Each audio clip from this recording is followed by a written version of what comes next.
예, 안녕하십니까. 산호입니다. 반갑습니다. 자, 오늘 태웅 로직스 이거 한번 보도록 하겠습니다.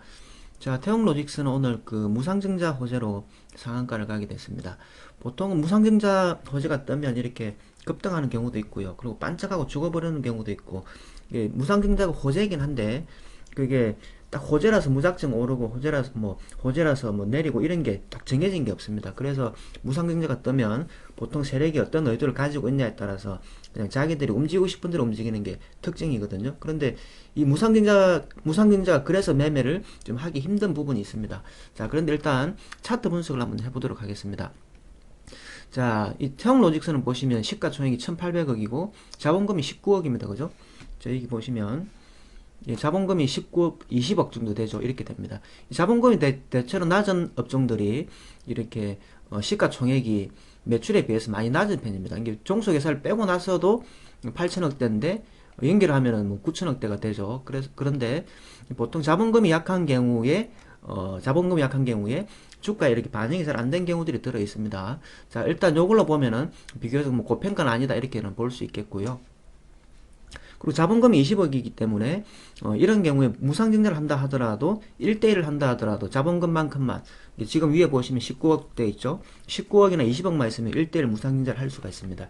그러니까 자본금이 예를 들어서 500억이다 그러면 1대1을 하게 되면 500억의 자금이 필요로 하겠지만 근데 20억 미만이라면 20억만 있으면 된다 이런 뜻이 되겠죠. 그래서 자본금이 약한 이런 종목들이 무상증자를 하는 호재들이 들어 잘 많이 나오는 이유입니다.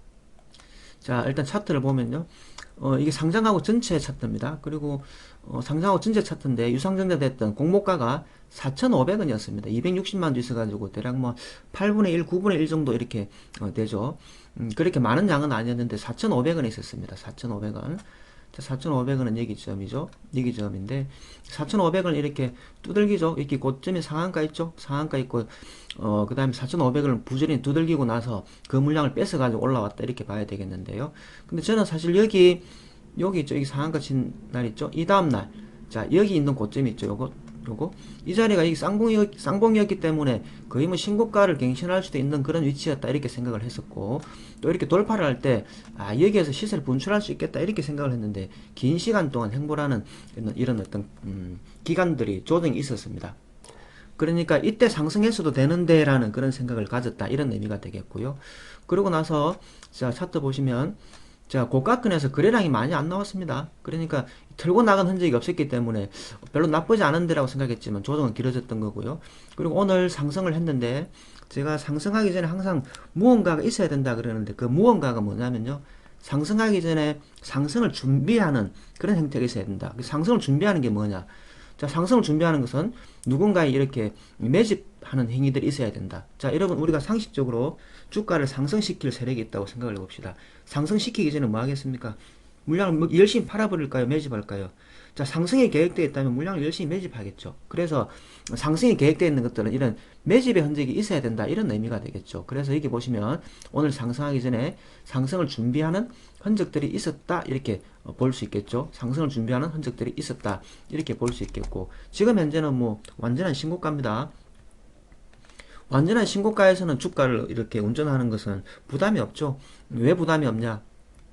매집이 되어 있는 상태라면은 뭐 어디까지 올리느냐는 그냥 세력이 판단하는 대로 자기들이 계획한 대로 움직이기 때문에 이것은 위로 한참 더 올라갈 수도 있고 또는 뭐 조정이 깊어졌다고 올라갈 수도 있고 얘네들이 쓸 수 있는 카드가 굉장히 많아집니다.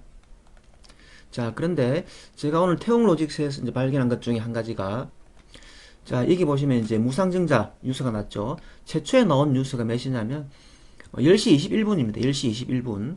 10시 21분에 뉴스가 나왔다. 그러니까 이 시장에서 반응을 보면 무상증자 호재가 터졌을 때 그 시간이 중요한데 10시 21분에 나왔으면은 시장이 진해진 게 21분이라는 뜻이죠. 자, 그런데 21분은 여기입니다. 21분은 여기거든요. 그래서 여기에서 이제 거래 정지가 됐다가 여기 11시 1분에 다시 이제 거래 재개되면서 이렇게 급등해버린 경우가 되겠죠. 그죠? 자, 그런데 중요한 것은 무상증자 호재를 아는 사람들이 누군가 이렇게 매집한 흔적이 또 있더라는 겁니다. 그러니까 무상증자 재료가 나가기 전에 그 재료를 미리 아는 사람들이 사들였다라는 흔적이 있다라는 거죠. 그래서 이것은 한마디로 쉽게 얘기하면 내부 관계자, 정보를 아는 사람들이 물량을 사들였다 이렇게 볼 수 있는데 이것은 한마디로 이 계좌를 조사해 보면은 내부 정보를 이용한 내부자 거래일 수도 있는 거죠. 그래서 상승을 준비한 사람들은 오늘도 마찬가지로 재료를 아는 사람들은 미리미리 사들였다 이렇게 봐야 되겠습니다. 그러니까 상승을 이미 준비하고 있었던 차트다 이렇게 볼 수 있겠죠. 자, 그리고 이제 상승을 이미 알고 무언가를 누군가 했지만 근데 호재가 이게 터지고 나서 보세요. 이게 거래 대금이 제법 들어왔죠. 거래 대금이 제법 들어왔습니다. 그러니까 여기에 들어온 것은 호재를 이용해서 누군가가 이렇게 매수에 들어왔다고 봐야 되겠죠. 그러니까 호재에 달려든 개미들이 이만큼이나 있다라고 생각을 해보면 이건 약간 마이너스입니다. 예를 들어서 이게요. 앞쪽에서만 매집을 딱 하고 나서 호재 터지고 나서 바로 그냥 들어가지고 상한가를 마감을 딱 해버렸다 치면 호재가 터지기 전에 매집을 하고 안 팔았다 이렇게도 볼 수 있는데요. 그죠? 근데 이거는 호재 터지고 나서 개미들이 이만큼 들어왔을 수도 있다 보면 그건 약간 악성 물량이 조금 들어있을 수도 있다 이렇게는 평가가 됩니다. 자, 악성 물량이 좀 들어있다 치면은 조정으로 들어가게 되면 저게 원인이 되는 거고요. 또 급등해버리고 나면 그냥 매수세가 더 강해서 들어왔구나 이렇게도 생각을 할 수 있습니다. 그래서 주가라는 것은 정확하게 어디로 튀긴다 이렇게 말하기 어려운 부분인데요. 근데 이제 개인적으로 봤을 때 제가 좋은 회사라고 평가하는 기준이 한 가지가 있는데요. 여러 가지 중에 한 가지를 말씀드리면 자, 매출 성장세를 한번 보십시오. 2019년에 2,800억, 3,400억, 9,300억, 9,400억 이렇게 늘어나죠. 그래서 이게 점점 이렇게 늘어나는 걸 좋아합니다. 그러니까 매출이 성장한다는 것은 회사가 성장한다는 뜻이겠죠. 밑에 보시면 영업이익도 많이 증가를 했죠. 그러니까 한마디로 매출도 증가하고 영업이익도 늘어났기 때문에 회사는 성장하고 있었다 이렇게 봐야 되겠고 근데 주가는 1년, 2년, 3년 사이에 그렇게 증가분만큼의 반영이 되지 않은 상태입니다. 그래서 이런 형태의 차트들이 그나마 재무제표랑 그런 걸로 봤을 때는 좋구나라고 평가를 할 수 있다 이렇게 보는 거고요.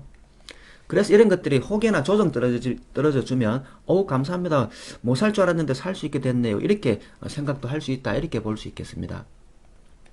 자, 이런 경우에는 이제 뭐 매매하는 방법이요. 급등을 생각하고 기본 물량 조금 사고요. 급등해버리면 좋고 내리면 조금씩 더 사모으는 방법도 좋은 방법이 될 수 있습니다.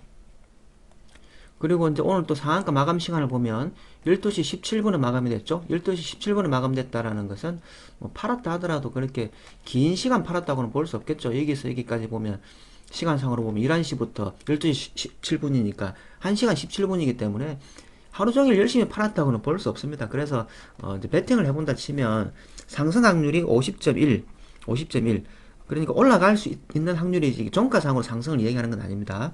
50.1% 하락을 40.9% 49.9% 이렇게 조금 무게중심을 차트 괜찮은데요 라고 표현할 수 있겠다. 이런 정도로 정리하면 딱인 것 같습니다. 자, 아무튼 가지고 계신 분들 수익 축하드리고요. 나중에 들어가시는 분들도 좋은 자리 들어가서 수익들 많이 내시기 바랍니다. 그리고 여러분, 제가 말씀드리는 것은 뭐 저만의 생각이지 저만의 생각대로 주가가 항상 움직이는 것은 아닙니다. 그러니까 주가는 뭐 귀신도 모른다 그러는데 주식 전문가가 어떻게 알겠습니까? 그죠? 아무튼 매매들 잘 하시고 수익들 많이 내시기 바랍니다.